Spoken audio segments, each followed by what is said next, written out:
بالله من الشيطان الرجيم بسم الله الرحمن الرحيم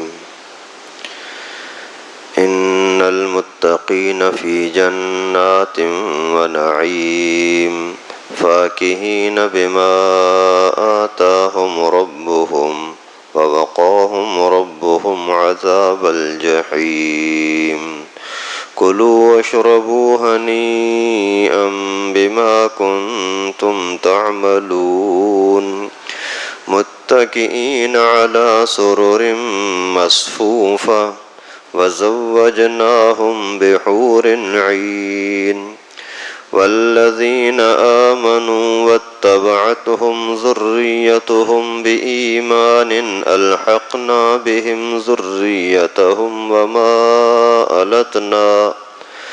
وما ألتناهم من عملهم من شيء كل امرئ بما كسب رهين صدق اللہ العلی العظیم۔ سورہ طور کا پہلا رکوع چل رہا ہے۔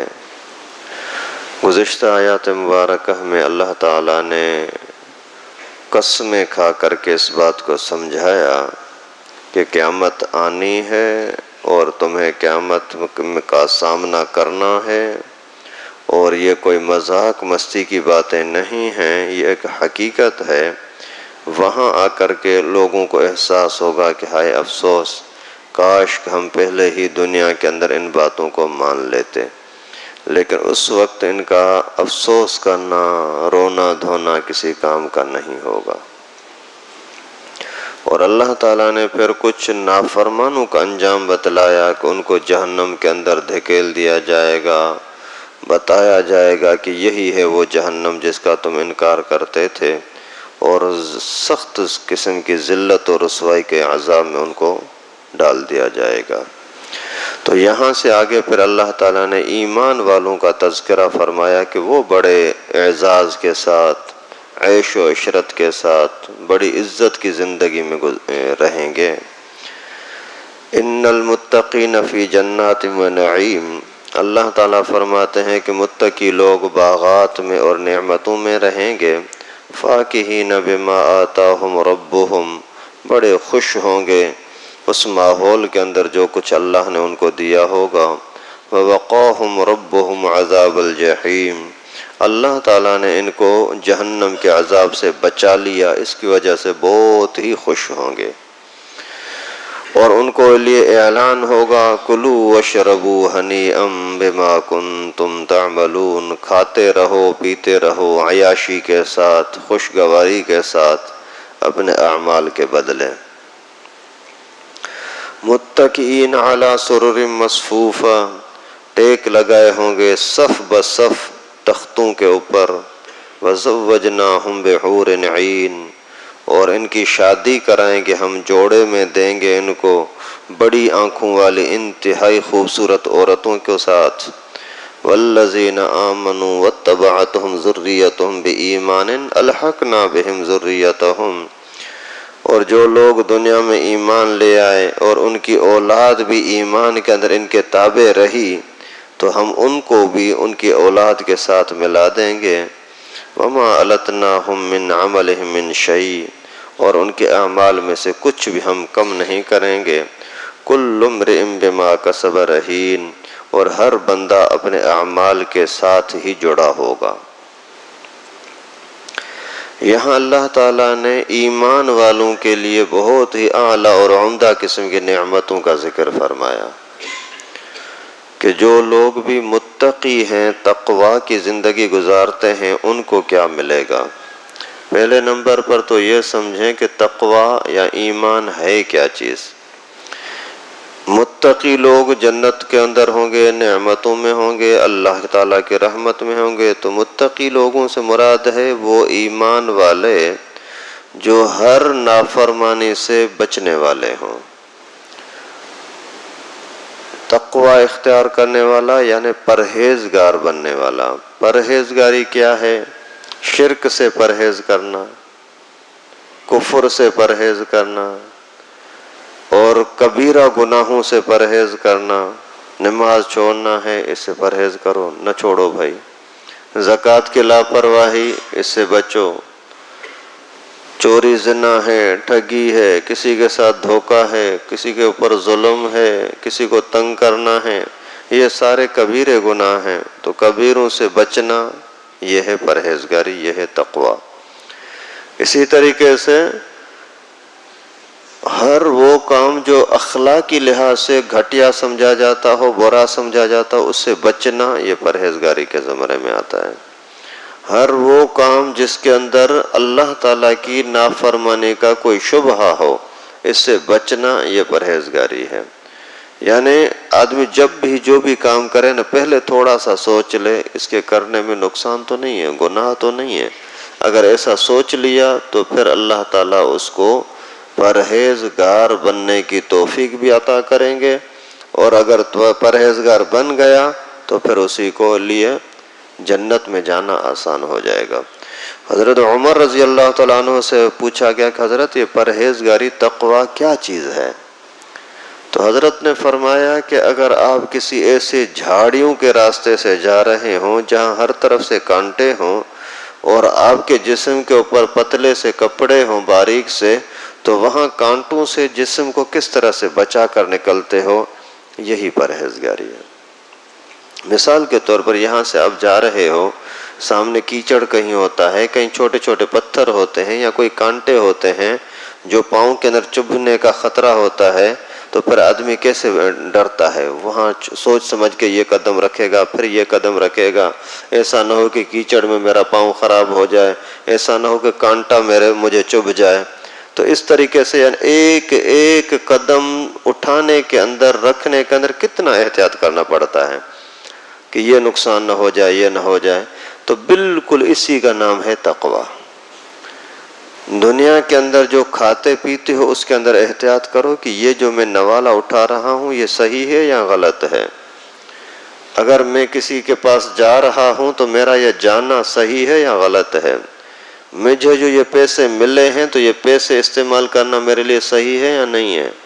میں جو کاروبار کے اندر جو اتنے پیسے آ گئے تو اس کو کہاں کہاں خرچ کرنا ہے، اسی کو اسی طرح سے سوچو جس طرح سے کیچڑ کے راستے میں تم چلنے کے اندر سوچتے ہو، کانٹوں کے راستے میں تم چلنے کے اندر سوچتے ہو۔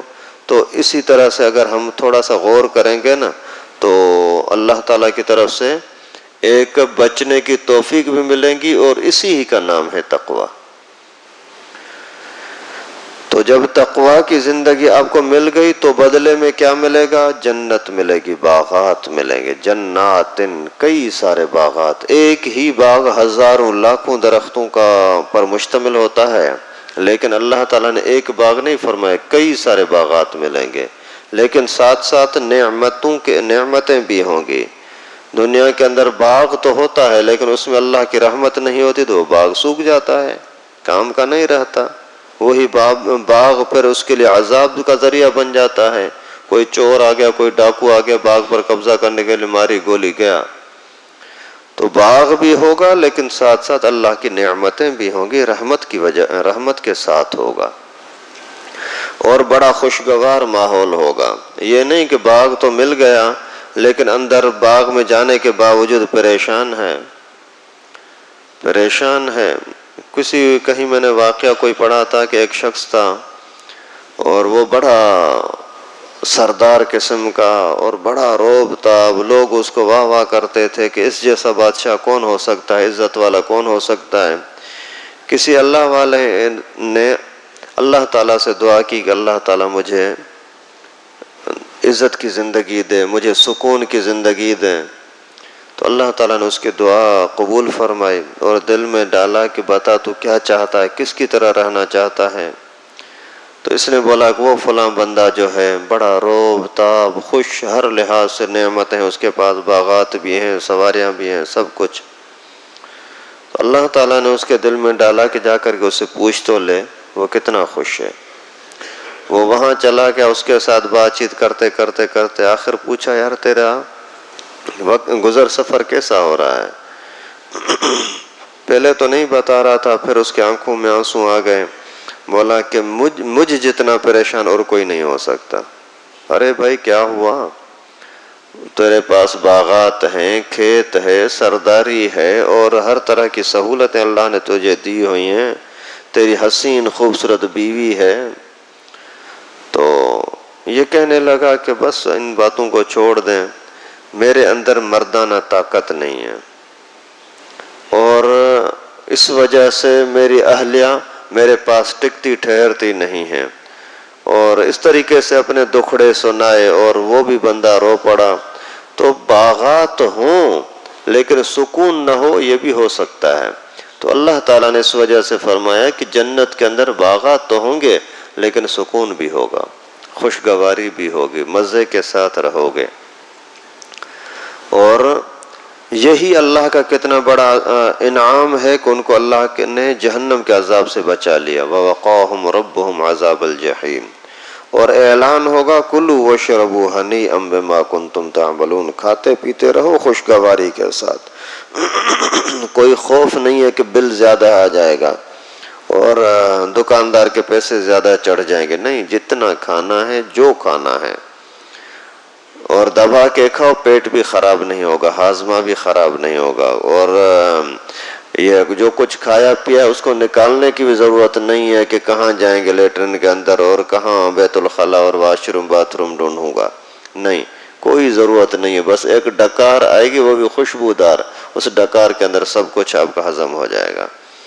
متکئین علی سرر مصفوفہ، اور اعلیٰ قسم کے تخت ہوں گے جنت کے، یعنی ایک آپ کے لیے انعام کے طور پر. جیسے دنیا میں تم اپنے لیے پلنگ بناتے ہو اور ڈبل بیڈ بناتے ہو، اس طریقے سے اعلیٰ قسم کا اللہ کی طرف سے سونے کا اور ہیرے جواہر کا آپ کو تخت ملے گا. اس تخت کے اوپر بیٹھ جاؤ اور اسی کو حکم کرو کہ تخت تجھے اڑا کر کے لے جائے. او یار فلاں ساتھی تھا میرے پاس، کبھی کبھی آتا تھا، آج جاتا ہوں اس سے ملاقات کے لیے.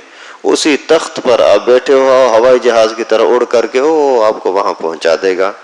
ارے بھائی کیا حال ہے، خیریت ہے، کافی دن ہوئے ملاقات نہیں ہوئی، آتے ہی نہیں ہو، میں تیرے پاس آ گیا. وَزَوَّجْنَاهُمْ بِحُورٍ عَيْنٍ، اور بڑی آنکھوں والی خوبصورت حسین عورتوں کے ساتھ ان کی شادی کرا دیں گے. سبحان اللہ. دنیا کے اندر آدمی جو پریشان ہوتا ہے انہی دو چیزوں کی وجہ سے نا، یا تو کھانے پینے کا نظام ہو صحیح طریقے سے چلے، یا گھر کا انتظام صحیح طریقے سے چلے. تو اللہ تعالیٰ نے فرمایا کہ کھانے پینے میں بھی آپ کو ہر چیز ملے گی جو چاہو، اور عورتیں بھی ایسی حسین ملیں گی کہ آپ نے کبھی سوچا بھی نہیں ہوگا اتنا بھی کوئی حسن ہو سکتا ہے. حور کہتے ہیں چمکدار عورت کو، ایسی حسین کہ حدیث مبارکہ میں آتا ہے کہ وہ اگر اپنا منہ کی تھوک، جو دنیا کے اندر انسان کے تھوک میں بدبو ہوتی ہے، اگر کوئی کسی کے سامنے تھوک دے تو بھی برا لگتا ہے، تو اس کے منہ کا پانی اگر دنیا کے کسی کڑوے سمندر میں ڈالا جائے تو وہ بھی میٹھا ہو جائے. ابھی یہ اس مٹھاس والی عورت آپ کی بیوی بنے گی. والذین آمنوا واتبعتهم ذریتهم بإیمان الحقنا بهم ذریتهم. اگر دنیا کے اندر تم بھی ایمان لیا، تمہاری اولاد بھی ایمان لے آئی نا، تو پھر اولاد کو بھی تمہارے ساتھ ملا دیں گے. اس سے بڑا اور اعزاز کیا؟ دنیا میں ہر بندہ چاہتا ہے کہ میرا بچہ خوش ہو، میرا بچہ ترقی کرے، میرا بچہ میرے ساتھ ہو. تو اللہ تعالیٰ نے فرمایا کہ جنت میں بھی تمہارے ساتھ کر دوں گا اگر ایمان ہو. اگر آپ نے اس کی تربیت کی ہے، ایمان والا ہے، تو وہ بھی تمہارے ساتھ ہوگا تاکہ خوشیوں میں ساتھ رہو. وما التناہم من عملہم من شیء، کوئی عمل کے اندر کوئی کمی کوتاہی نہیں ہوگی. جو کچھ بھی آپ نے عمل کیا اس کا بدلہ ملے گا. کل امرئ بما کسب رہین، ہر بندہ جو کچھ کرتا ہے اس کے ساتھ جڑا ہوگا. برا کام کیا ہے تو اس کے اندر گروی رہے گا، جاؤ جہنم کے اندر پھنسا رہا. اور اگر اچھا کیا ہے تو اچھا عمل بھی اس کے ساتھ جڑا رہے گا کہ اس کے اثر کی وجہ سے جنت میں چلا جائے گا. آگے پھر اور بھی جنت ہی کی کچھ نعمتوں کا تذکرہ ہے، مومنوں کی شان ہے، وہ انشاءاللہ اگلے درس کے اندر. اللہ تعالیٰ سے دعا ہے کہ اللہ پاک ہم سب کو ہر طرح کی نافرمانی سے بچائے، ہر طرح کی پرہیزگاری کرنے کی اور برائی سے دور رہنے کی توفیق نصیب فرمائے. ہر کام جو اللہ کی رضا ہو، اللہ کے رسول صلی اللہ علیہ وسلم نے بتایا ہو، ان کو کرنے کی توفیق نصیب فرمائے۔ وآخر دعوانا الحمدللہ رب العالمین۔